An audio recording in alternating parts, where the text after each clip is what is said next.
ഈശോമിശിഹായ സ്തുതിയായിരിക്കട്ടെ. ഇന്നത്തെ വചനം സങ്കീർത്തനങ്ങളുടെ പുസ്തകം 135 അധ്യായം 1 മുതൽ 21 വരെയുള്ള വാക്യങ്ങൾ. കർത്താവിനെ സ്തുതിക്കുവിൻ, കർത്താവിൻ്റെ നാമത്തെ സ്തുതിക്കുവിൻ. കർത്താവിൻ്റെ ദാസരെ അവിടുത്തെ സ്തുതിക്കുവിൻ. കർത്താവിൻ്റെ ആലയത്തിൽ ശുശ്രൂഷ ചെയ്യുന്നവരെ, ദൈവത്തിൻ്റെ ഭവനാങ്കണത്തിൽ നിൽക്കുന്നവരെ അവിടുത്തെ സ്തുതിക്കുവിൻ. കർത്താവിനെ സ്തുതിക്കുവിൻ. അവിടുന്ന് നല്ലവനാണ്. അവിടുത്തെ നാമം പ്രകീർത്തിക്കുവിൻ. അവിടുന്ന് കാരുണ്യവാനാണ്. കർത്താവ് യാക്കോബിനെ തനിക്കായി, ഇസ്രായേലിനെ തൻ്റെ അവകാശമായി തിരഞ്ഞെടുത്തു. കർത്താവ് വലിയവനാണെന്നും സകല ദേവന്മാരേക്കാൾ ഉന്നതനാണെന്നും ഞാൻ അറിയുന്നു. ആകാശത്തിലും ഭൂമിയിലും ആഴിയിലും അഗാധങ്ങളിലും കർത്താവ് തനിക്കിഷ്ടമുള്ളത് പ്രവർത്തിക്കുന്നു.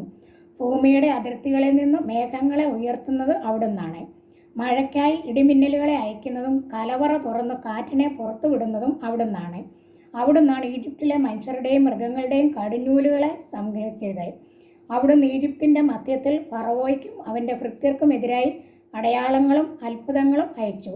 അവിടുന്ന് അനേകം ജനതകളെ തകർക്കുകയും ശക്തമായ രാജാക്കന്മാരെ വധിക്കുകയും ചെയ്തു.